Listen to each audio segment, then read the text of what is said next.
Hello, hello. It is John Binnie here, and I am on my way home. Let me show you. I have been all day at the Nova Hotel doing Swedish massage. So I'm doing my training to, apologies for the blurry screen, but I'm sure it'll get better.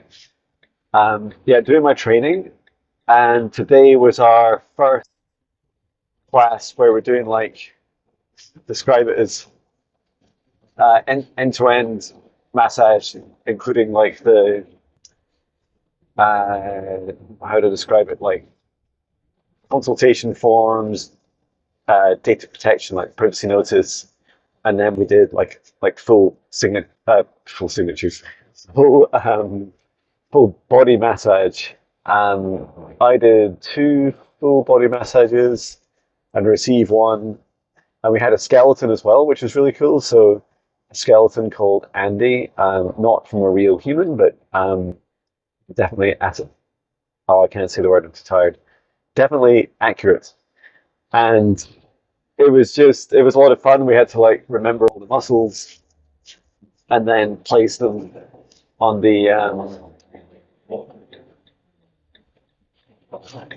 place them on the skeleton.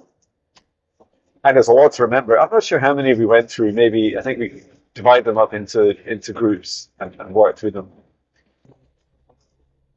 So yeah, I wanted to have a segue on from my last video, because the last video was all about facing your fears and stepping into your new life, your dream life.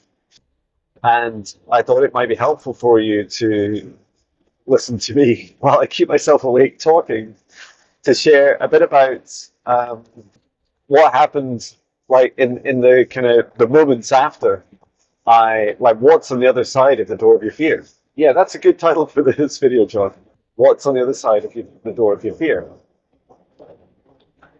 So I do feel, as a quick recap, as I left my corporate job, 26 years in software engineering and artificial intelligence, latterly in recruitment, working at Amazon for 8 years, developing cutting edge artificial intelligence models, and latterly developing Gen AI and a whole range of Chat GPT and similar technologies. So that was a lot of fun. If you like that career, and there's nothing wrong with it, right? I love software. Software is in every aspect of our lives. It runs our phones, all our computers. So yeah, I'd left. I think where I'd got to is coming up to May May 30th. It was when my contract with Amazon finished.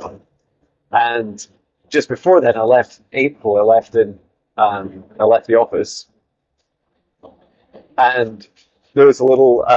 My boss organized like a lunchtime pizza experience. So it was a really beautiful send off. They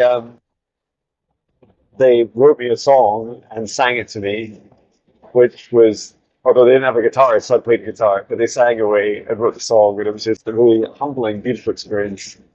And then they all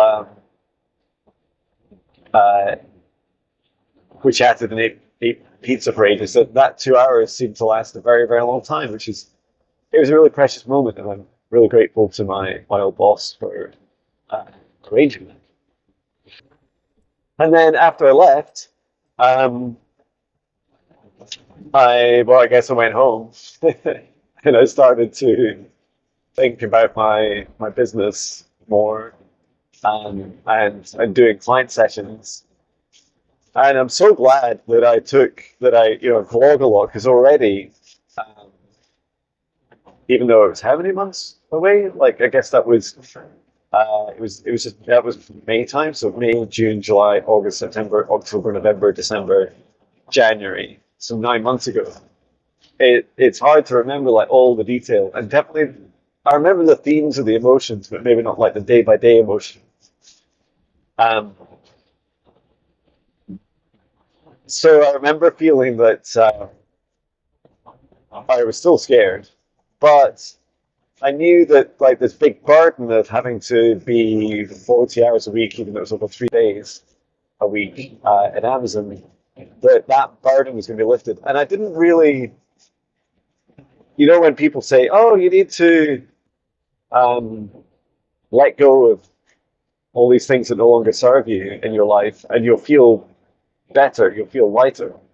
Well, that was like this instantaneous, like level up in my vibrations, and I felt like that's just to this day continues to be just a higher, happier version of me.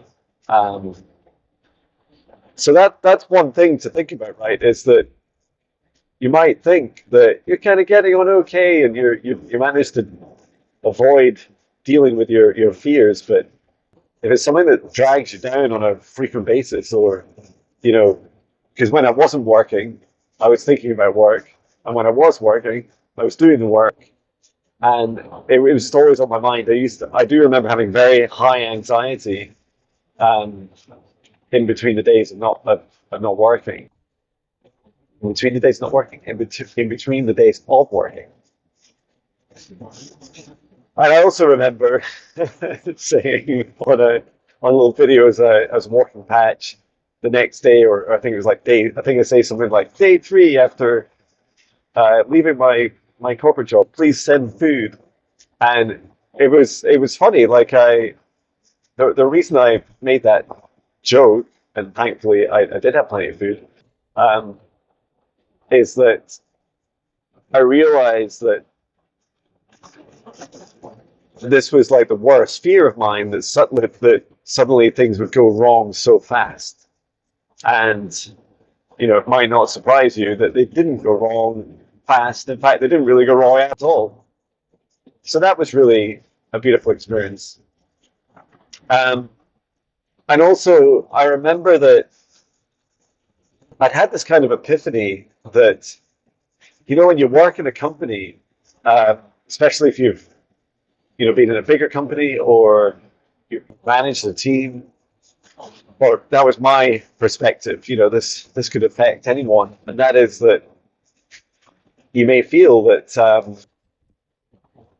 you have to earn huge amounts of money, and I guess that's what I did in other companies, right? I would have to earn the company huge amounts of money, in part to pay for the salary bill of teams, and at some points that was 70 plus people. So there was a lot of mouths to feed. And actually, all I needed to do this time was focus on me. So just John, and focusing on um, my income, just me. And of course, that's for my family, right? For my wife and family. But that was like the first step. So without boring you, you can watch like the previous video to this, all about facing your fears, um, driving with John video, about my, you know, my financial situation before I went and started up by myself. But I had got, like, I'd arranged for on the day of my contract ending on with Amazon, which was May 31st, I arranged for um, my accountant's company at the time to help create me and register the company. So they did that, which was fantastic. And so I registered Heart Centered Wellness Limited, and centered is spelled the UK way. Um, that I then went on and started doing business, right? And I remember getting like a company account set up. I think that was set up around the time, although there were some difficulties with spelling mistakes and stuff in the forms, getting that up and running. So that was a bit of fun. And so I finally got that up and running. And then, because I didn't want all the money from my my work, my business going into my personal accounts, it just gets really confusing. It's really hard to tell how much you earn. Whereas if it comes into one account, it's so much easier because that account just goes up and down all by itself, right? It's fantastic. It doesn't have any other sources of income. And I also remember like I changed my accountants. Like I call it either finance or accountants company. I think it's the same thing. Um, but they're just fantastic, and so it's like getting started with learning what it's like, meeting with them, getting everything set up, giving them access to my Stripe and payment systems, all that kind of logistics. And that's probably one of the places in my my corporate career. Although I always had a keen eye on like return on investment and solving big customer problems and making the company all its money. I didn't know much about the day-to-day running. I didn't know about corporation tax or insurances I would need, or different things like registering for GDPR and then paying the VAT. And I guess there's this theme of all the things that you need to run yourself to run a company of one, just like a company of any number, is really like being able to figure out all your costs, and but ultimately they come off your bottom line, right? Which I also got to see for the first time. Like, what's the bottom line? Why do people talk about it? But it's like this amount of money that's, your profit, right? What you can do with it.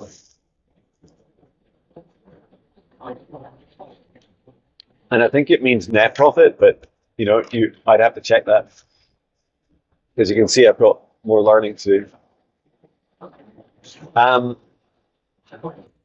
and then I did start. I was also like, as I transitioned out my corporate job, what I did like was, maybe I underestimated this value, was having people to talk to just about other humans about your work.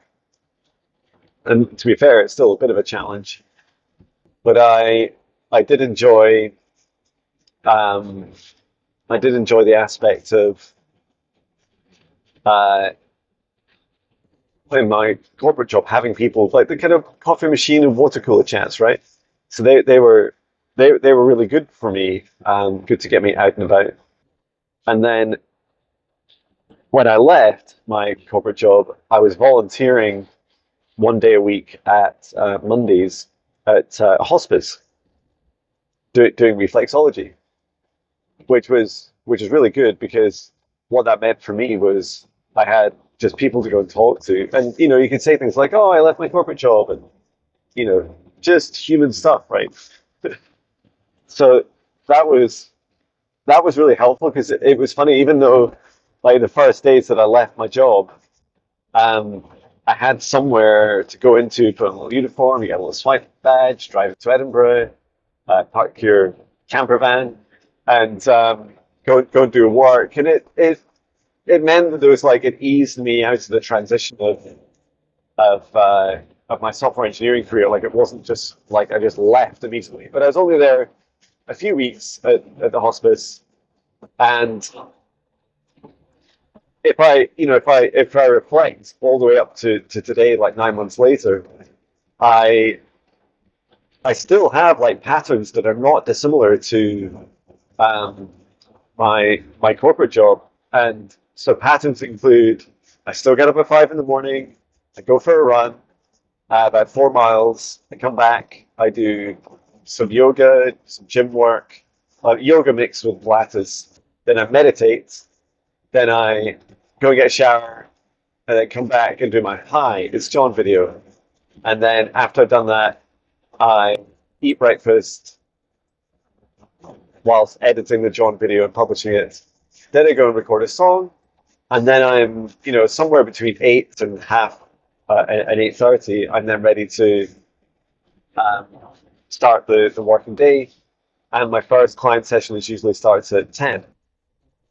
So I have a bit of time to go and walk patch and catch up on emails and response from people. So in my corporate job, that was exactly the same pattern, except I didn't walk patch when I worked when I was in the office, but I would on a Thursday when my wife also works. So those patterns like haven't left me, right? And I guess in many respects, and I tried experimenting a few times. Well, I'd say one big thing that I have changed is that now, if I'm tired, I'll just have a big sleep. So I'll just like not go for a run in the morning and like sleep for hours. And I need to be careful, that I don't just do it as like as a regular thing. It's almost like burn yourself out and become drained, and then have to keep doing these big kind of sleep binges. Like that's not good either. But it has meant that when I have a peak in my work, that I just, I've made commitments and I don't really feel I can get out of, like 11 p.m. Podcast recording for someone in Australia, or doing doing an event after a full day of like 4 client sessions in a wellbeing center, and wondering why you're tired the next day. Those things, they're like one-offs, and I've been able to just be able to work, through the self-care and go, yeah, I need time off to recuperate, and I just move like my various admin tasks or things around to support it. Anywho, back to some of those early experiences. I also had some great advice from my old boss, which was, remember, John, you're building a business, and that was really helpful. So when I first, there's that feeling you get at the start of every month, and I don't like clinging to monthly sales. Is like, this is probably a lesson for me to learn, right? Which is, it's not actually very helpful. Like it's an indicator, sure, but to begin with, I would obsess that it was almost like I was failing if I was doing worse than a previous month, which is just nonsense, right? It is literal nonsense, because the reality is, over that 9 months, some months I earn nothing in a day, and that's I earned the wrong word. It means someone has paid me an amount of money for a booking, and that money is coming to my account. That's what I mean. Whereas you actually earn it by, it's a whole mixture of things. Like I earn stuff forwards, if you like, by developing training courses, and then later reap the rewards of it. But the higher self intermediate training probably took me 10 very, very long days of work. And, no one pays you for that in advance. So it's a huge time investment. And I did that through, I think it was July I did it. Um, and I found it really hard to switch off at night, and, to just have a good work-life balance around that, especially when I wasn't getting sales. That was some of the manifestations of my hyper productivity, to overcompensate for my lack of self-trust, self-confidence, self-worth. And that felt like, if I think about June and July and probably into August, what did happen is my sales started to progressively increase. So they were going up by about 100% each month, which is really lovely to see. And I still didn't know how much I needed to earn, how much money the company needed to earn, how much money that would then result in my pocket. And then I also had no idea how much money I needed to actually live off. I mean, you can guess. I definitely a range. I can give you a range, but it's not very helpful. Um, and I also remember it was summer, and I enjoyed some really different experiences. So given that, especially my last employer now requires everyone to go into the office five days a week, Mine's the opposite, right? I can go and I can work from wherever I want, from any country, as long as it's legal to work there. And I can, for example, or more locally, I can just get in my camper van, drive down to the beach, and spend the day at the beach doing my work, including client sessions there. And I just need enough internet signal, which I have. So I'm glad I set up a little aerial on my it's like a 5G aerial on my camper van. So that's been um, a real eye opener, and that flexibility, be able to work when you want, where you want, is fantastic. Um, and then I also enjoyed spending some time going away, so I did get some days away, and my wife was really not just supportive, encouraging it. That I would uh, find it good for my soul to try traveling to different places, and I guess I would get, and I still get this a little bit, is bit of anxiety about traveling somewhere and then wondering when you're camping there if you can have enough internet connectivity to do your client session, and that's really difficult, right? Um, and to this day, I don't have a good solution, but as my wife says, she's very wise. She says you can just drive to when you're ready for the session, drive to somewhere that does have good internet. And my van has enough power and it has a gas diesel heater. Um, and any background noise isn't really a problem because you just when you do Zoom sessions, Zoom is incredible. Like it has really good algorithms or AI algorithms for removing noise.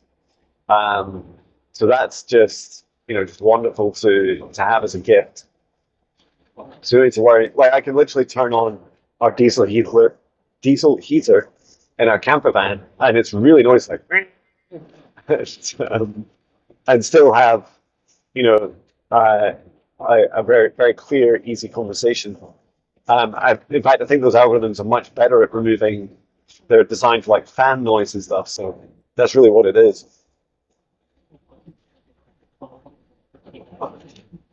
And I'm drinking cold coffee from this morning to keep you awake. But it's actually quite nice. Um, so yeah, June and July, my sales kept going up, and August was good. And by I think it was towards the end of July and into August, I started running my intermediate training for the first time, and that was a real eye opener for me. It it felt like the course was way more advanced than I had previously realized, and that I'd created. I mentioned like 10 days or so of like solid work. I'd created so much content, but it just felt really right. It felt like that's what my trainees, my students, the people that participate, my customers. That's it. Um, that they deserve, and that I want to give them something that they can. All these like there's loads of written materials so that they can read each of the tasks. Because to begin with, I remember on the course they found it quite intimidating, and because it's a big lift from the foundational training course, but it was also really rich with deep information. And I think in part some of the training courses that I've been on for meditation and reflexology and now Swedish massage have helped me understand like what are the things that you constitute a good training course, and what do I enjoy about it, and what some of my fellow classmates are also customers in reflexology and Swedish massage, so that's a really beautiful experience. Um, and then into August, September. Now I think it was September, but it might have been October. I need to go back and watch um, my monthly reflections videos. But I had my first dip in sales. I know my. That was like the universe, like, dear John, we're going to help you experience what it's like to have less sales in a month. And I'm so glad that happened. Like, oh, it helped me so much. One thing I did was I invested, I'm not even sure what it was, like £400 or £500. Yeah, that must have been about £500 on a new microphone and a little audio interface for my laptop. And then it just felt right. And in part because whenever I go to, I do sessions, client sessions, when I'm traveling, I want like the same quality. I want, I, I just want people to experience the same John wherever I am, because there's no reason why the technology can't allow it, right? Um, and I don't know, they're probably, clients are probably used to seeing me either with my little microphone Kevin or this little furry microphone, or that huge one, the Shure SM7B. So I want those kind of familiarities for my clients when they see me, not just, John turns up in his whatever pajamas, you know, slouched on the sofa, chats them a little bit, and they don't feel like they've had a great experience. That said, I definitely feel like I'm starting to, you know, stretch my own boundaries a bit and explore things that feel right, because ultimately I've done client sessions in very magical places, and it's very different. You know, the energy in my home where I do most of my sessions is very different to other like magical sacred sites. So that's really important to consider. Right, I'm finally going to overtake this lorry.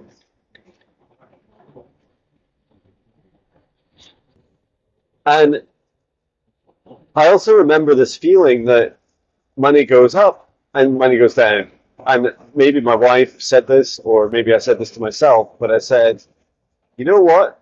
Some months it goes you earn more, and some months you earn less. And it's like, yeah, that's true. And don't like, it's really important to just hold your ground and say, you know what? It's okay. It's okay to do that. And it also helps remind you when you're charging for your services that you don't, undersell yourself, because that's also one of your problems. If you're doing loads of stuff for free, or you're doing stuff and you just seem really cheap, um, like your costs are really low, then people will think that your services aren't very good. And it's a human nature that I don't agree with, but um, it it's just humans, right? So I'd love to see that shift over time. Like the fact that I spend 4 hours every week doing live streams on YouTube for free, and sometimes you guys donate, and that's just a really beautiful experience. But that time doesn't, I think you could argue it covers the cost. Like I have to pay StreamYards, I have to pay for, the equipment, the electricity, thing, etc. for those 4 hours each week. But yeah, it's quite a lot to invest. And yet it feels really rewarding, and it helps me I think it helps get out of your comfort zone, right? When you're in the public eye, and you get much more used to public speaking. And it's also been a huge lesson in boundaries. And I would love to be able to share some of my more detailed experiences about, like, when things are going right, it's incredible.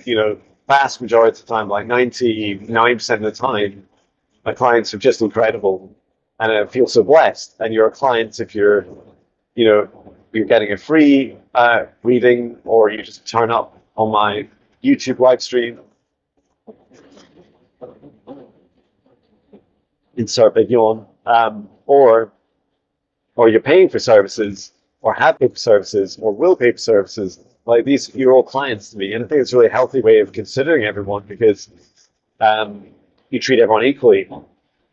But when a client uh, breaks um, my boundaries are pretty simple. It becomes really difficult. And so yeah, I've had a few instances, not many. I think it started with a couple of people. Hacking is a misleading word, but you can describe like finding loopholes or bugs in my website, figuring out how they could then um, book the session for free. Worth, I think at the time it was worth a couple £100. Um, and also done is like write a script or cheat their way into doing it. And that, well, first of all, it's quite hurtful. You're just thinking, you're just cheating like me, a single person, um, trying to start a business, and you're literally robbing from me. And it's this fraudulent behavior. Like that felt really bad. The energy behind it felt horrible. But I know I've experience taught me to just you know cut away release what no longer serves you. And so I very politely say, look, this is what the evidence says. This is what I found, um, and that it does not comply with the policies on my website. Um, and so, because I think you can't just get annoyed with people and say, oh, you never should have done that. You have to have some sort of policy, right? And say, this is my policy. And that you broke it, or your guidelines, or your rules, or your tenets, or whatever you've done. Just to my right, it's really fascinating light shining away on the side of, what is that? On the side of just the west of Train Law. It's really fascinating because I've seen UFOs there before, and this is exactly that location. I can't really turn the camera to show you. Oh, there it is there. It's like a little flashing light on the right. Let's see if I can say hello to it. It's no longer in view. But just to the right here is a big open space, and there's Train Law, which is I think it's another volcanic plug, and it's really magical. It's a beautiful place, like this big hump in the middle of nowhere, and it's quite a sacred space as well. So we'll see. We'll keep an eye out for UFOs for driving. But at the moment, it's just a flashing light, largely stationary, hovering above the hill. I mean, it's still there. Um, what are you?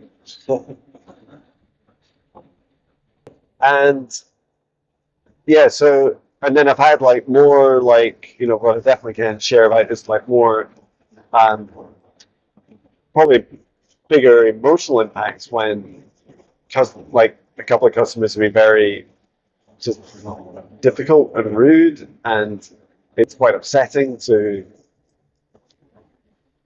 hear to read emails or to see what they've done. And it's not just like trolling's one thing, but I feel especially whenever I do sessions for clients, I put my all into it. I'm not trying to sell you some sort of sob story, but it I I never hold back. Like I give it my all, and if my client's crying, often I'm there crying with them.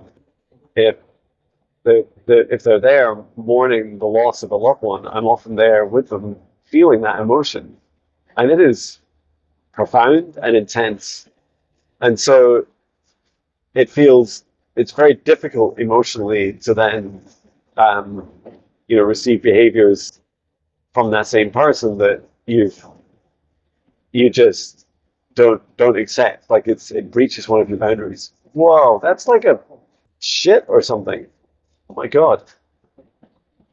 I so wish I could show you, but there's an absolute UFO, that light.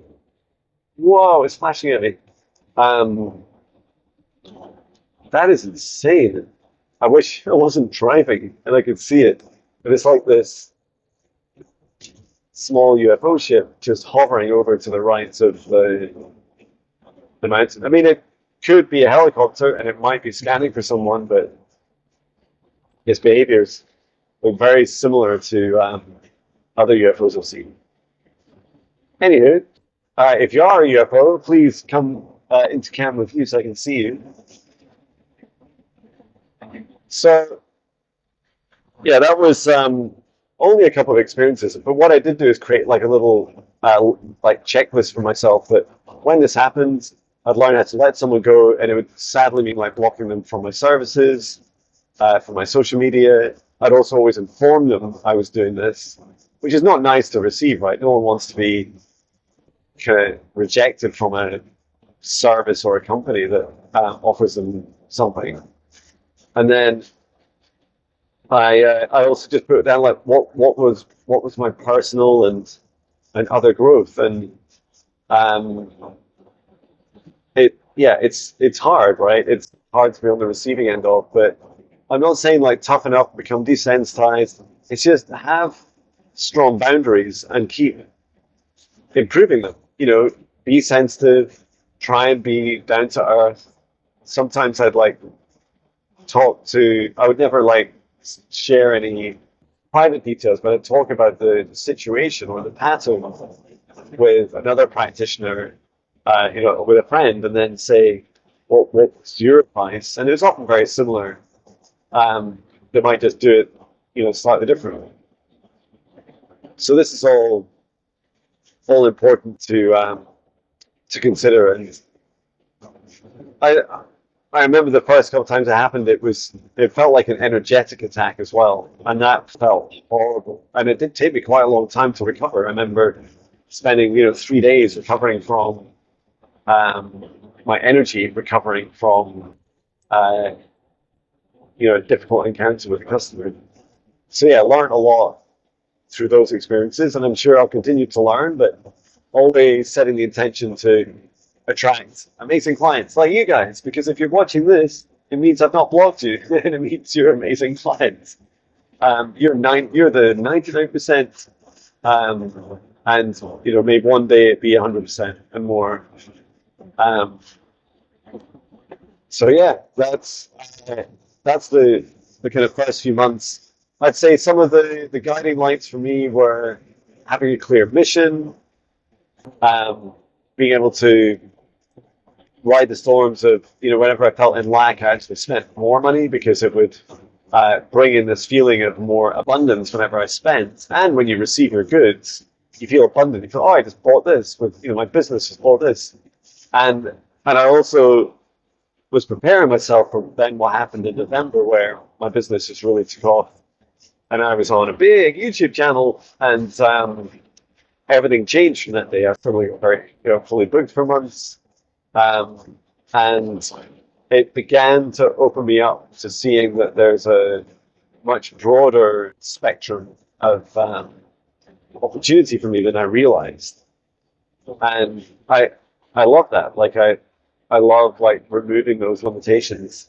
And I'd say some limitations I pose on myself. I want to work my way towards retirement, not um, over-index on earning tons of money, or burning myself out, or somehow being some big famous figure. If that happens, I'm totally cool with fame. Like I wasn't for a long time, which you might not think, right? Especially given by the, if the indicator of the amount of uh, videos I produce, you'd think that I was like craving for fame, but really I really love the quiet life too, and I love being able to travel around, and it's very rarely that I get recognized, but it does happen. It's fun when it does. Um, and it also opens my mind a lot for this year. This year is going to feel, already feels very magical and exciting. And I'm looking forward to, uh, it would be amazing to at some point go to the US. I really love that. And it's quite funny because I think for a while I was expecting that, not expecting, that's not true. I was hoping that maybe someone would invite me to the US to, to attend an event, or to go there and